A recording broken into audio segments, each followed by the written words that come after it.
तो last time हमने component dead amount तक देखा था ना। अब ये कंपोनेंट डेड अपडेट। अब देखो, जो काम component dead amount mounting time पे कर रहा था, वही काम कंपोनेंट डेड अपडेट कब करेगा? अपडेटिंग टाइम पे। ये सिर्फ माउंटिंग टाइम पे चलेगा और ये सिर्फ अपडेट टाइम पे। ठीक है। तो component did update is invoked immediately after updating occurs. This method is not called for the initial render. मतलब कि जब कंपोनेंट बनता है उस टाइम पे कॉल नहीं होता है। ये कब कॉल होता है? जब कंपोनेंट अपडेट होता है। This is as an opportunity, sorry, use this as an opportunity to operate on the DOM when the component has been updated. This is also a good place to do network request as long as you compare the current probes to previous probes. मतलब हम लोग क्या करते हैं, current probes को और previous probes को compare करते हैं। अगर प्रोब्स में कोई चेंज आता है तो हम लोग एपीआई कॉल करते हैं, अदरवाइज कॉल नहीं करते हैं। ये चीज जो मैं यहाँ पे बता रहा हूँ ये अभी प्रोजेक्ट में यूज होगी, बहुत बार यूज होगी। ठीक है। तो ये अच्छे से पढ़ना है आपको, बहुत यूज है मतलब इस चीज का, कि जब कंपोनेंट अपडेट होगा तो हमें एपीआई कॉल करनी है। तो यहाँ पे हम डिसाइड कर सकते हैं कि हमें एपीआई कॉल करनी है या हम एपीआई कॉल नहीं करनी है, या किस चीज के चेंज होने पे एपीआई कॉल करनी है। अब मान लो एक वेबसाइट है ना, उसमें प्रोप से 10 आइटम मिल रहे हैं। ठीक है। अब मान लो कि अगर प्रोप्स में एक आइटम ऐसा है जिसके चेंज होने पे मेरा इनपुट डेटा जो मुझे डेटाबेस से मिलेगा वो चेंज होगा, बाकी 9 के चेंज होने पे कोई चेंज नहीं है। तो मैं हर आइटम के चेंज होने पे एक पे दोबारा कॉल क्यों करूंगा, जब मुझे पता है कि बाकी 9 के केस में रिजल्ट सेम मिलना है। तो यहाँ पे इस फंक्शन की हेल्प से, मैं सॉरी माय बैड मेथड, इस मेथड की हेल्प से हम लोग ये डिसाइड कर सकते हैं कि कब हमें एपीआई कॉल करनी है कब नहीं करनी है, by comparing current probes with previous probes. समझ में आया? So you may call set state immediately in component update, but note that it must be wrapped in a condition like in the example above. मतलब ये कह रहा है कि भाई आप इसमें सेट स्टेट कॉल कर सकते हो लेकिन ये कंडीशन में होनी चाहिए। मैंने बताया ना कि 10 चीजें हैं, एक ही चेंज होने पे चेंज हो रहा है तो कंडीशन होनी चाहिए। और you will cause an infinite loop, कह रहा है अदरवाइज क्या होगा, ये इनफाइनाइट लूप में चला जाएगा। कैसे, समझो इस चीज को।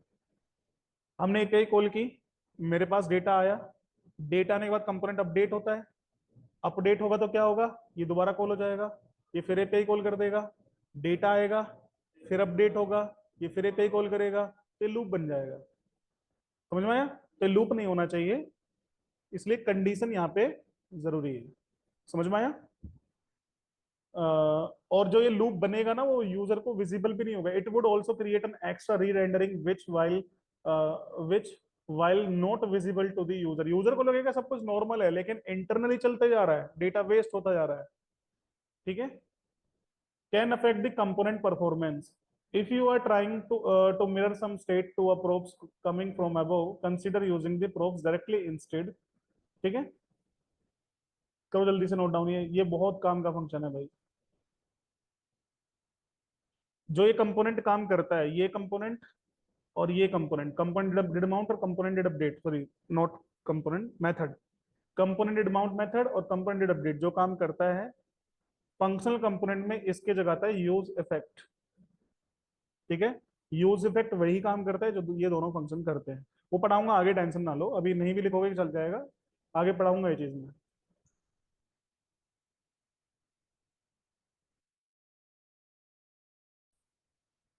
Okay next. इसमें component will unmount function. Component will unmount function is invoked immediately before a component is unmounted और डिस्ट्रॉयड। मतलब जब कंपोनेंट डिस्ट्रॉय होना स्टार्ट होता है उसके पहले, जस्ट पहले ये कंपोनेंट चलता है। Perform any necessary clean ups in this method such as invalidating timer, canceling network requests, or cleaning up any subscription that were created in component amount. You should not call set state। ये कह रहा है कि भाई ये function just method कह लो, function की बात है, जस्ट कंपोनेंट के डिस्ट्रॉय होने से पहले चलता है। तो इसमें आपको सेट स्टेट कॉल नहीं करना है, क्योंकि अगर आप इसमें कुछ अपडेट करोगे तो कंपोनेंट दोबारा अपडेट तो होने वाला है नहीं। तो इसलिए इसमें सेट स्टेट कॉल करने का फायदा कुछ नहीं है। ठीक है, इनफेक्ट करना भी नहीं है। और तो इसमें बात आती है करना क्या है। इसमें करना है आपको क्लीन अप। जैसे मान लो आपने कोई टाइमर क्रिएट किया है, तो आपको वो डिस्ट्रॉय करना है, ठीक है। या फिर आपने कोई नेटवर्क रिक्वेस्ट कर रखी है, उसको कैंसिल करना है, सब्सक्रिप्शन कर रखा है उसको कैंसिल करना है। तो इन सब चीजों के लिए होता है कंपोनेंट विल अनमाउंट। समझ में आया? ज्यादा कुछ यूज नहीं है इसका, बस यही है कि कुछ क्लीनअप्स आपको करने हैं तो कर सकते हो। लाइक कोई फाइल ओपन कर रख के रीड करने के लिए, तो उसे क्लोज कर सकते हो, ठीक है। कुछ इस तरह का। तो नोट डाउन हो गया, नोट डाउन। तो ये थे जो बहुत ज्यादा यूज होने वाले मेथड्स हैं। अब इसमें एक दो और भी हैं जो कम यूज होते हैं बट होते हैं, ठीक है। तीन फंक्शन और हैं, इनकी बात करेंगे। जैसे get derived static from props. Get derived static from props is invoked right before calling the render method. Render call होने से जस्ट पहले और कंस्ट्रक्टर के बाद में, both on initial mount and on subsequent update, it should return an object to update the state और null to update nothing। मतलब इसमें भी हम लोग अपने कंपोनेंट की रेंडरिंग को मैनेज कर सकते हैं। This method exist for rare use case, ये कभी कभी यूज करना है, बहुत रेयर केस में। Where the state depend on changes in props over time, जब आपकी प्रोग्राम की स्टेट किस पे डिपेंडेंट हो, प्रोप्स पे। हालांकि ये सिचुएशन बहुत रेयर होती है प्रोग्रामिंग में, बट अगर ऐसा हो तो आप कर सकते हो। For example, it might be handy to implementing a transaction component that compare it previous and next children to decide which of them to animate in and out. मतलब एनिमेशन वगैरह जब हम कुछ अप्लाई करते हैं तो वहां पे इसकी जरूरत पड़ सकती है। Deriving state lead to verbose code and makes your component difficult to think about। make sure you are familiar with simple alternatives। कह रहे हैं कि ये बहुत रेयर केस में यूज करो, इसके कुछ ऑल्टरनेटिव्स भी हैं, आप उनको यूज कर सकते हो इसकी जगह। If you need to perform a side effect, for example data fetching or an animation response to a change in props, use component update life cycle method. कह रहा है कि देखो, ये फंक्शन क्या करता है, ये फंक्शन हम लोग यूज करते हैं कि अगर प्रोप्स में स्टेट में कोई चेंज आ रहा है तो कंपोनेंट अपडेट करना है या नहीं, ये आप चेक इसमें कंपेयर मतलब चेक टेस्ट कर सकते हो। तो कह रहा है कि इसकी जगह आप ये यूज करो, ये बेटर रहेगा। If you want to recompute some data only when a prop change, use a memoized helper instead. ठीक है, अगर मेमोइज्ड हेल्पर यूज करो इसके लिए, जैसे फंक्शनल कंपोनेंट में यूज मेमो हुक होता है, वो हम लोग यूज करेंगे। If you want to reset some state when a probe change, consider either making component fully controlled or free uncontrolled with a key। अब ये fully controlled क्या होते हैं मैं आगे बढ़ाऊंगा आपको। तो alternatives यूज करो, बेटर रहेगा, ठीक है। और इसको लिख लेना अभी, ठीक है। शुड कंपोनेंट अपडेट, ये इंपॉर्टेंट है, कम यूज होता है लेकिन इंपॉर्टेंट है। यू शुड कंपोनेंट अपडेट, नाम से पता चल रहा है कि क्या कंपोनेंट को अपडेट होना चाहिए। मतलब इसमें क्या कर सकते हो आप, डिसाइड कर सकते हो कंपोनेंट अपडेट करना है या नहीं करना है। To let React know if a component output is not affected by the current change in state of props, the default behavior is to render on every state change, and in most majority of case you should rely on the default behavior। ये कह रहा है कि भाई देखो, अगर आपका state change होता है, प्रोप चेंज होता है, तो कंपोनेंट अपडेट होता है, बाय डिफॉल्ट बिहेवियर ये है। लेकिन अगर आपको ये नहीं चाहिए कि प्रोप चेंज होने पे या स्टेट चेंज होने पे कंपोनेंट अपडेट हो, तो आप उसे रोक सकते हो इसकी हेल्प से। समझ में आया? कंपोनेंट डेट अपडेट कब यूज करना है, जब एपीआई कॉल करनी हो, साइड इफेक्ट के लिए है वो। लेकिन अगर आप कंपोनेंट को अपडेट ही नहीं होने देना चाहते हो तो ये यूज करना है, क्योंकि आप इनकी टाइमिंग देखो। कंपोनेंट डेट अपडेट कब चलता है, जब कंपोनेंट रेंडर हो चुका होता है। समझ में आया? तो मतलब इसे मैं कंपोनेंट को अपडेट होने से रोकने के लिए यूज नहीं कर सकता। ये तो जैसे एक साइड इफेक्ट का काम करेगा, कंपोनेंट री-रेंडर हो गया, अब साइड इफेक्ट मतलब एपीआई से डेटा ले आओ, ठीक है। अगर मैं चाहता हूं कि कंपोनेंट अपडेट ही ना हो, रेंडर ही ना हो, तो उसके लिए होता है शुड कंपोनेंट अपडेट। यहां मैं डिसाइड कर सकता हूँ क्योंकि रेंडर से पहले चलता है। समझ में आया?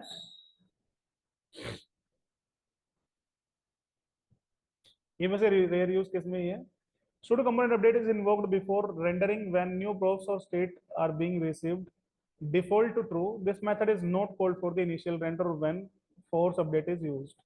This method only exists as a performance optimization। Do not rely on it to prevent a rendering as it can lead to bug। कह रहा है कि भाई ये जस्ट एक परफॉर्मेंस ऑप्टिमाइजेशन के लिए यूज करना, हमेशा इस पे डिपेंडेंट मत होना। ठीक है, अगर आप इसे यूज करना ही चाहते हो तो इससे बेटर है प्योर कंपोनेंट यूज करो। प्योर कंपोनेंट बताऊंगा आगे क्या होता है। ठीक है, बस इतना ही याद करना है इसमें आपको। If you are confident you want to write it by hand, you may compare this dot props with next props and this dot state with next state and return false true. Tell React that update can be skipped. ये important है। ठीक है, मतलब इसमें हम लोग current props को next prop से चेंज कंपेयर कर सकते हैं, स्टेट को नेक्स्ट स्टेट से। ठीक है, तो भाई पहले ये नोट कर लो, फिर वो कर लेना। इसमें ये भी है गेट स्नैपशॉट बिफोर अपडेट, ये फंक्शन कुछ खास काम का है नहीं वैसे। It invoked a right before after most recently rendered update is committed to DOM. It enables your component to capture some information from the DOM.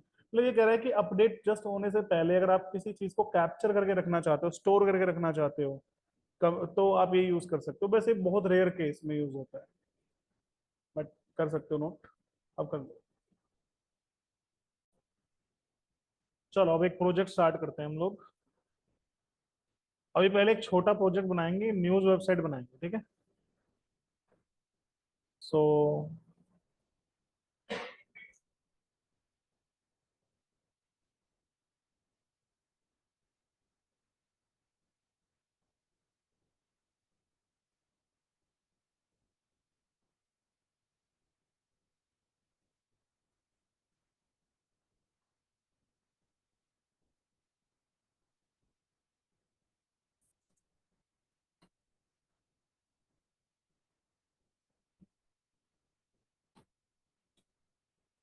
npx create react app, उसका नाम रखता हूँ मैं न्यूज ऐप। ठीक है, इसे बनने दो, थोड़ा टाइम लगेगा ये।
ओके,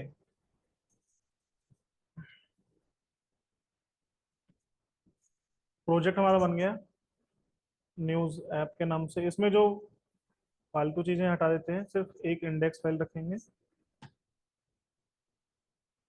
और एसआरसी में जो भी कोड है सब कुछ हटा देते हैं। ठीक है भाई, एंड वीएस कोड में ओपन करते हैं।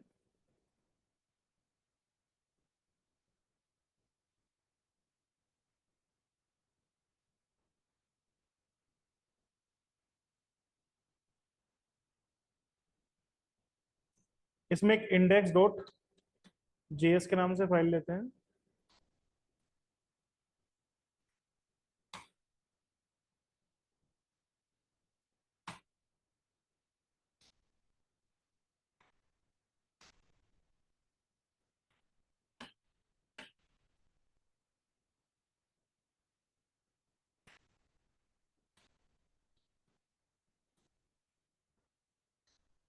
Create root, root root dot render.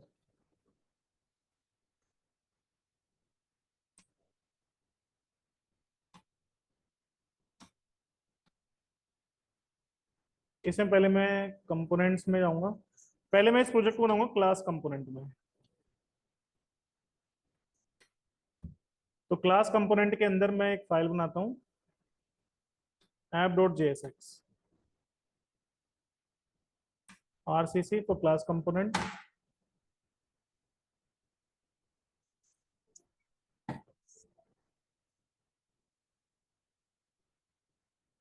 Index JS में हम लोग ऐप को कॉल कर देते हैं। ठीक है भाई, और इसमें भाई राउटिंग भी करनी है, तो इसलिए इसमें हम लोग इंपोर्ट कर लेते हैं रिएक्ट राउटर डोम को। तो npm इंस्टॉल रिएक्ट राउटर डोम।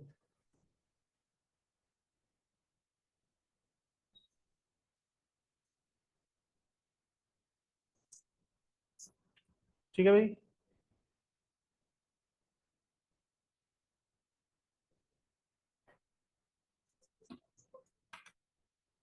मैं यहाँ पे गेट बूटस्ट्रैप पे जाता हूँ और यहाँ से बूटस्ट्रैप को इम्प्लीमेंट कर लेता हूँ वाया सीडीएन।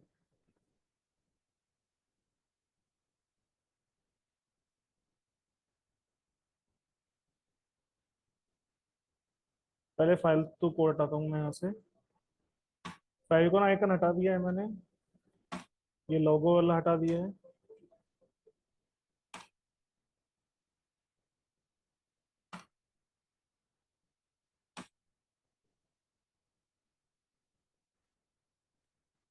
टाइटल लिख देता हूँ मैं न्यूज है, और वो लिंक पेस्ट कर दिया मैंने यहाँ पे। और यहाँ से जावास्क्रिप्ट का कोड कॉपी करेंगे और इसे बॉडी पैरामीटर में पेस्ट। ठीक है भाई, जिससे बूटस्ट्रैप इसमें इम्प्लीमेंट हो जाए।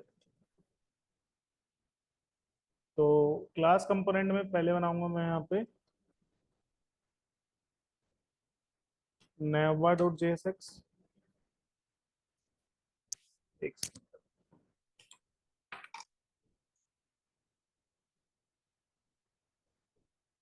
आरएक्सी, और इसके अलावा फिलहाल एक home component, home dot JSX, एक फिलहाल के लिए footer JSX. आरएक्सी,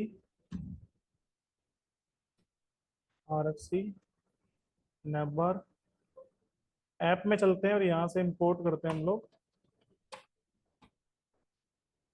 browser router routes and राउट को।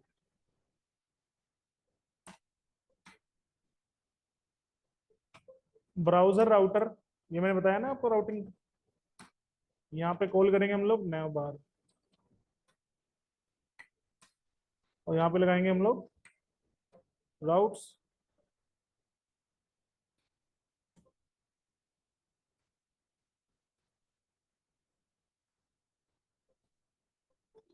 राउट।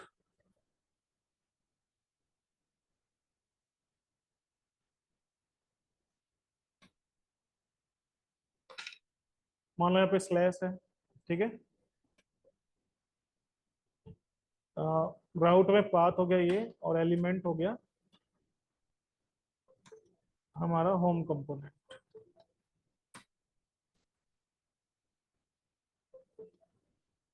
फिलहाल के लिए इतना काम करते हैं, और राउट्स के बाहर में यहाँ से फुटर को कॉल कर देता हूँ।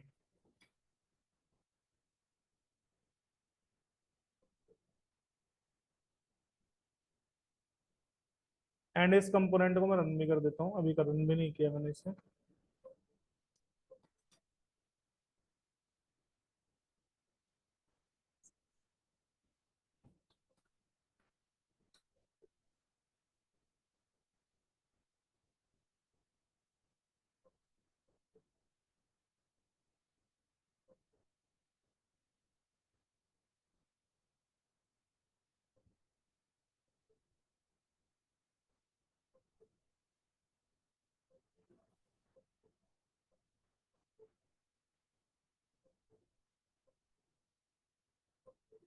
कुछ एरर है क्या?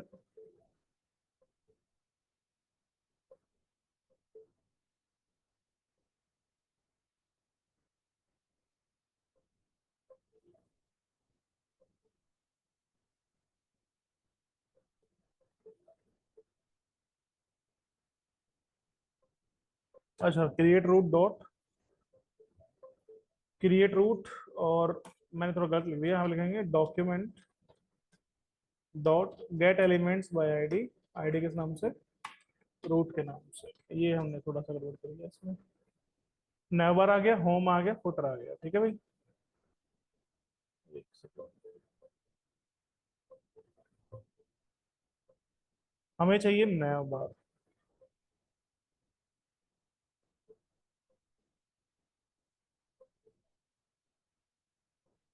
इसे कोड को करता हूँ कॉपी, और नैव बार में पेस्ट।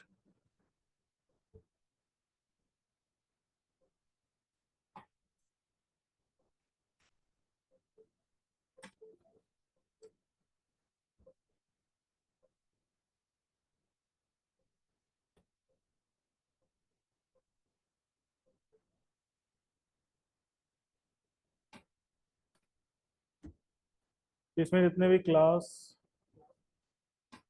इक्वल्स हैं, इन्हें रिप्लेस करते हैं अपन क्लास नेम से। ये नैव बार आएगा। अब मुझे पब्लिक के अंदर एक फोल्डर बनाना है CSS के नाम से, जिसमें एक फाइल बनाऊंगा मैं अपनी स्टाइल डॉट CSS के नाम से। इसे हम लोग HTML के साथ लिंक कर देते हैं।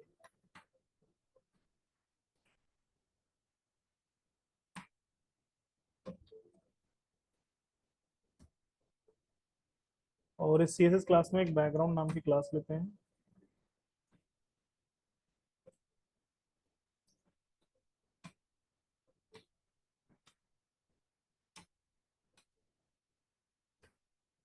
और नया बार में क्लास लगा देते हैं यहाँ पे।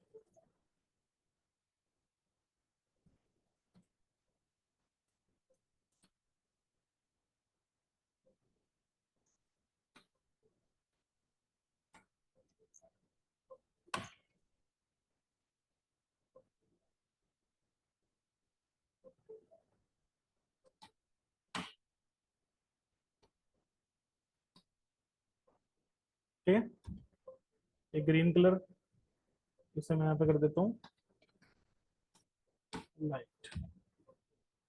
ठीक है, और मुझे नेवी नहीं चाहिए, तो बस मैंने टेस्टिंग में लगाया था। मुझे कलर थोड़ा और चाहिए कुछ।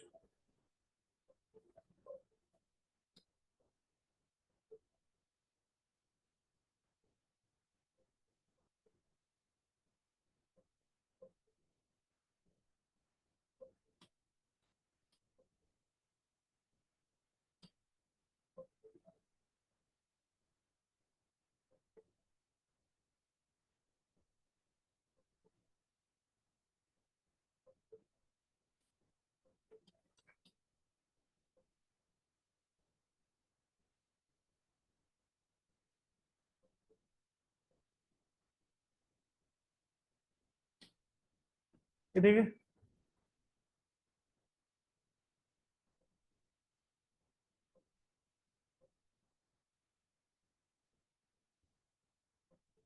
अच्छा नए बार में भी चीजें ओवरटेक करते हैं।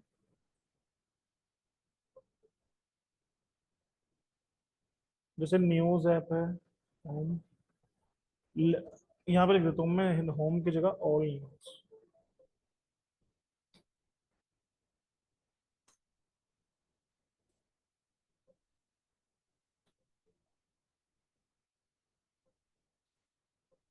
लेकिन हमें क्रिकेट न्यूज देखनी है।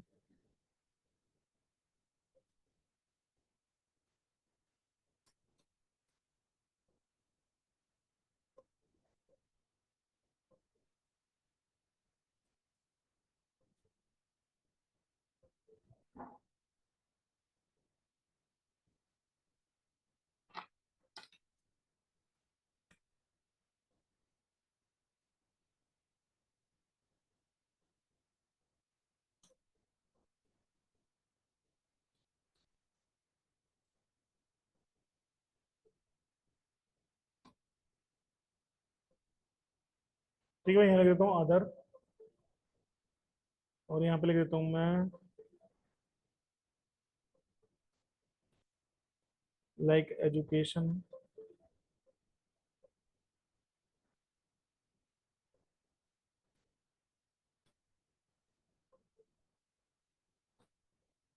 Technology,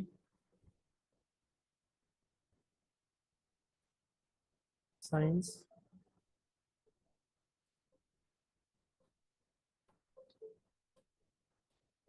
Covid 19, sports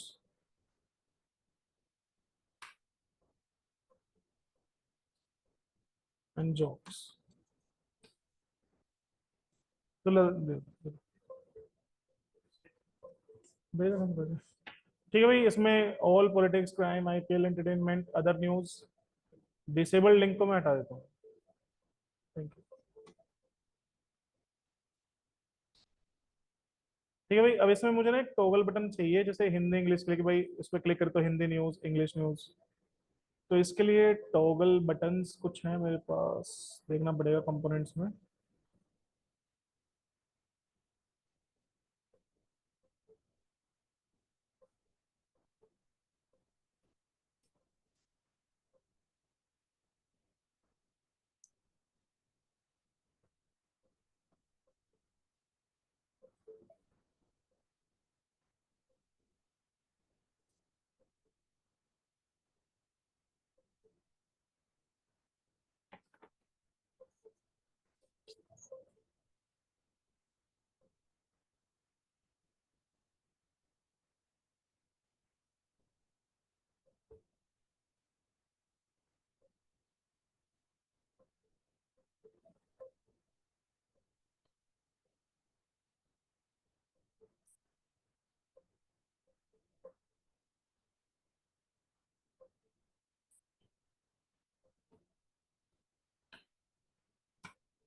toggles button bootstrap.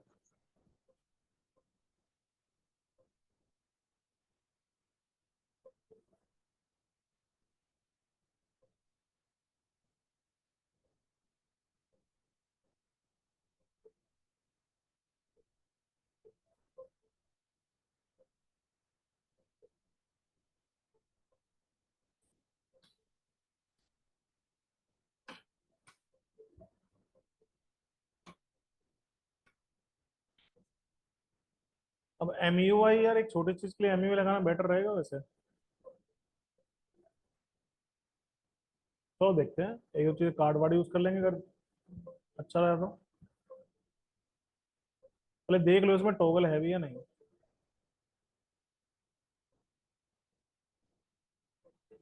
Toggle button.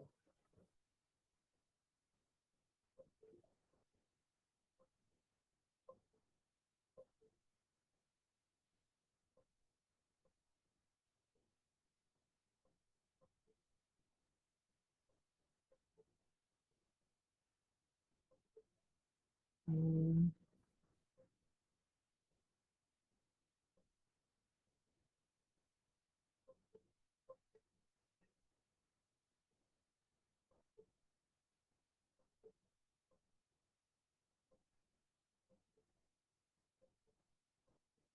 ये है ना स्विच बटन। बूटस्ट्रैप में है इस नाम से कुछ? कहाँ है?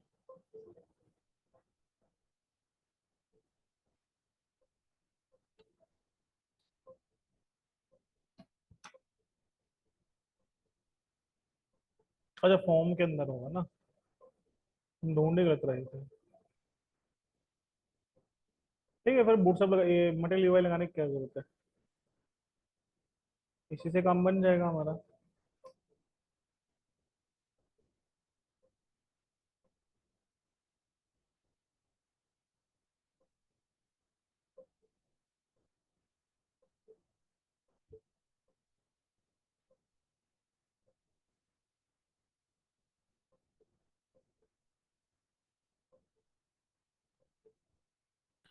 देखते हैं ट्राई करके इसे।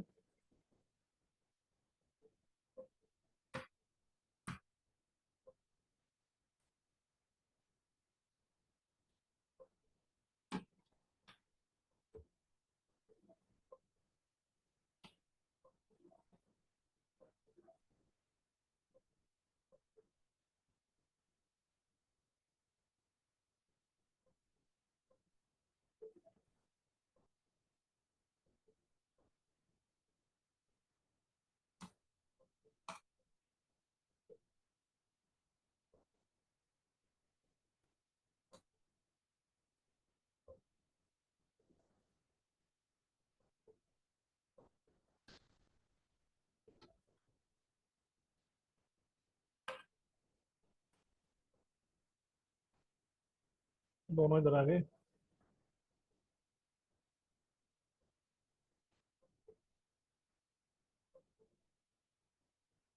एक काम करता हूँ मैं। जैसे अभी हिंदी है, मैं इसमें चेंज करूंगा तो क्या आ जाएगा? मान लो यहाँ पे, जैसे मान लो ये हिंदी में आएगा कंटेंट, तो मैं यहाँ पे इंग्लिश लिख दूंगा तो ये इंग्लिश में आ जाए, हिंदी लिखूंगा तो हिंदी पे आ जाए, लेकिन थोड़ा ऊपर की तरफ आ रहा है क्योंकि हमने क्लास नहीं लगाई इसमें।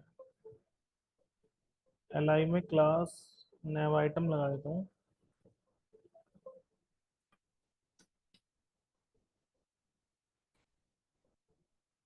नहीं, ये थोड़ा ऊपर की तरफ ही आ रहा है। Margin top two. और इसका जो कलर है वो input type checkbox switch ID.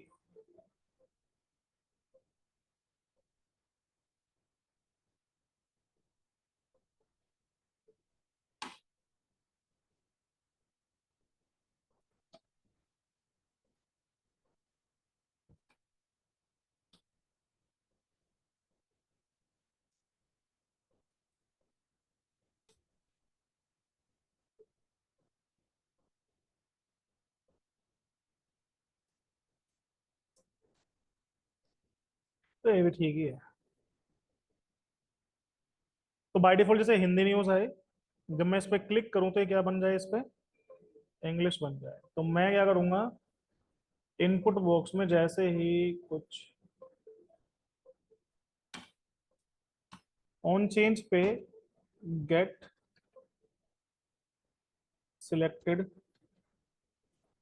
Language, ये फंक्शन मैं कॉल करूंगा गेट सिलेक्टेड लैंग्वेज पे।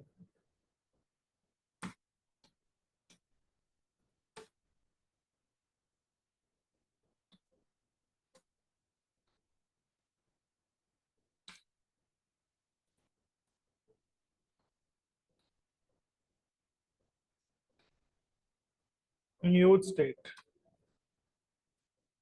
बाय डिफॉल्ट इसमें लैंग्वेज क्या होनी चाहिए? हिंदी।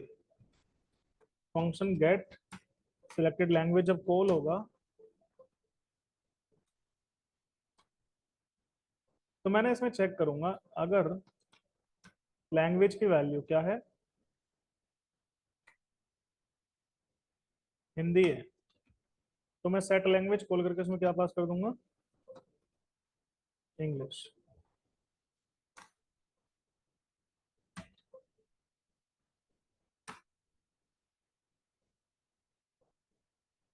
एंड जो इनपुट बॉक्स है, ठीक है, लेवल वाला, जो हमारा लेबल है इस पे जो हिंदी हिंदी लिखा हुआ है, इसे मैं एक आईडी दे देता हूँ।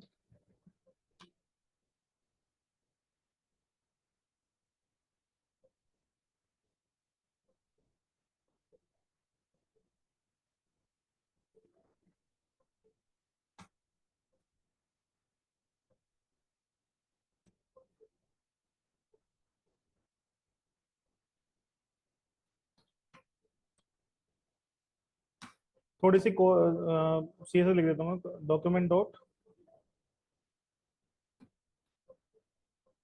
Gate elements by ID. ये इसका इनर एचटीएमएल क्या होना चाहिए, जो फिलहाल लैंग्वेज की वैल्यू है, तो हिंदी है। अब इंग्लिश चेंज होने वाली, लेकिन वहां पे लिखा क्या है, हिंदी। और फिर अपोजिट आए इसमें, क्योंकि जो सिलेक्टेड होगा उसका अपोजिट दिखाना है ना हमें, तो समझ गए ना। और यहाँ पे मैं क्या कर दूंगा इसे, हिंदी। अभी जैसे यहाँ पे, ठीक है भाई, बाय डिफॉल्ट जैसे हिंदी आएगा तो यहाँ पे क्या आ जाएगा, इंग्लिश। आपने इंग्लिश पे क्लिक कर दिया तो यहाँ पे क्या आ जाना चाहिए, हिंदी। हो गया बटन टॉगल। और अगर आप इसमें document dot get elements by ID नहीं करना चाहते, तो इसमें ना आप एक काम कर सकते हो।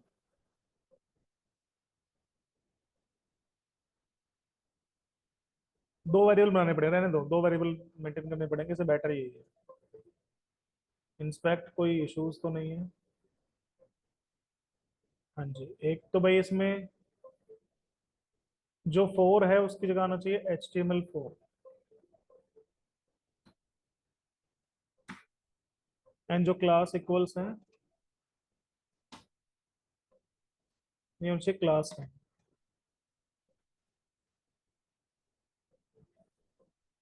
ठीक है भाई, टॉगल अपना बन गया, बढ़िया, कोई दिक्कत नहीं है। इसमें अब मुझे इंपोर्ट करना है लिंक।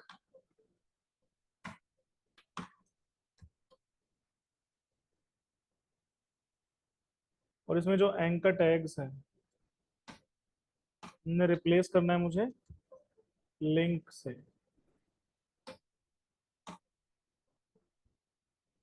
एंड HRF को रिप्लेस करना है मुझे टू से। इसमें आना चाहिए स्लैश, और स्लैश नहीं, ऑल आना चाहिए, क्योंकि मैं ऑल को मैनेज करूंगा।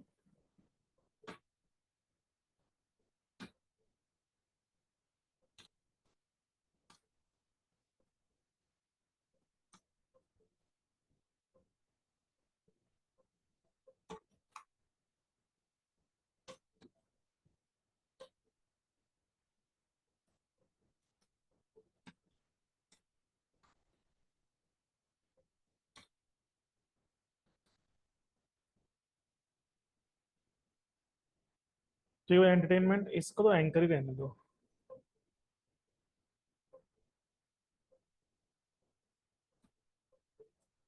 ठीक है, ये वाला है, लिंक लगाने की जरूरत नहीं है।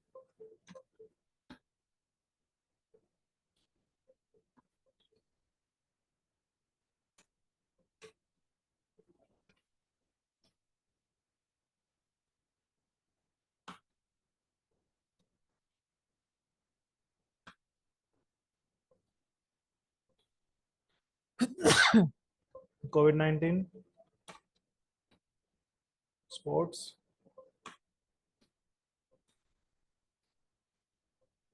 And jobs. अब इसे किसी पे क्लिक करोगे। अब मैं एक काम करता हूँ, मैं चलता हूँ अपने ऐप के अंदर, मैं लिखता हूँ मैं ऑल। और इसमें एक वैल्यू भी पास कर दूंगा मैं, क्यू ऑल, मतलब कैटेगरी क्या है, ऑल। ठीक है।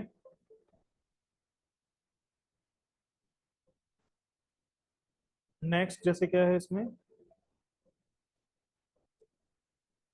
नेक्स्ट क्रिकेट है, पॉलिटिक्स है, मतलब जो वैल्यू मैं यहाँ से सिलेक्ट कर रहा हूँ ना, वो मैं प्रोप्स में भेज रहा हूँ। ठीक है, कंपोनेंट होम ही है।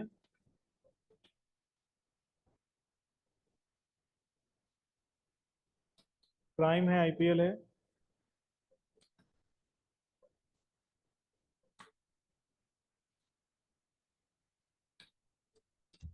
एंटरटेनमेंट है, एजुकेशन है,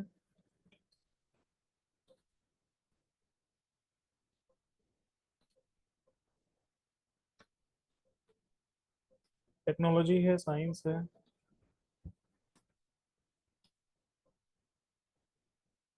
कोविड 19।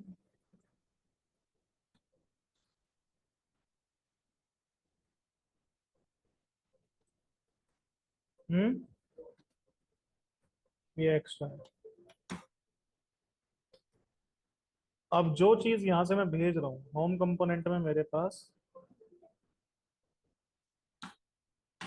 से क्लास दूंगा मैं कंटेनर फ्लड, जिसके अंदर एक H5 होना चाहिए,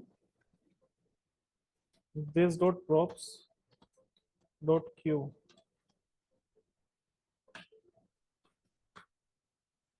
न्यूज,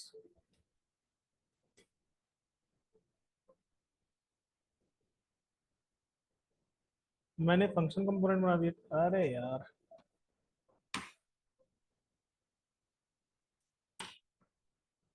अब मुझे लगता है मैंने नौ बार भी फंक्शन कंपोनेंट बनाया है। अरे,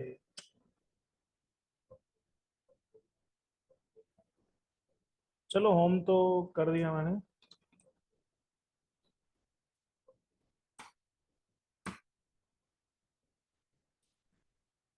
this dot props dot Q news, politics news आ गया।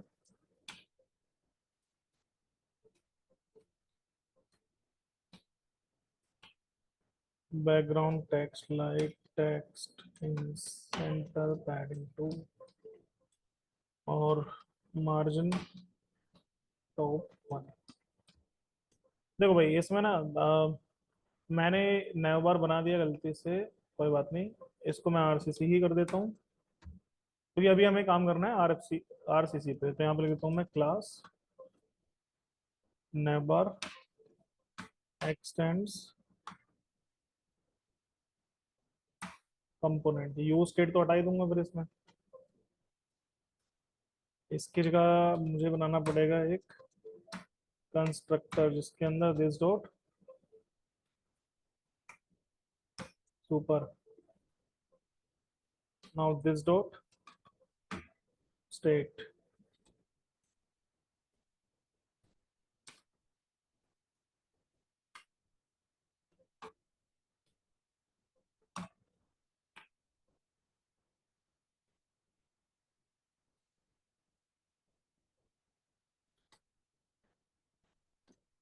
दिस डॉट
ठीक है भाई, ये बन गया आपका क्लास कंपोनेंट। काम वैसे ही करेगा जैसे पहले करता था। और देखो all news politics crime IPL entertainment Covid 19 sports, जो भी न्यूज होंगी वही यहाँ पे न्यूज लगानी है। एंड ठीक है भाई, तो एक थोड़ा सा लेआउट तो हमने बना दिया, बाकी काम करेंगे हम अपन नेक्स्ट क्लास में। ठीक है भाई, आज के लिए।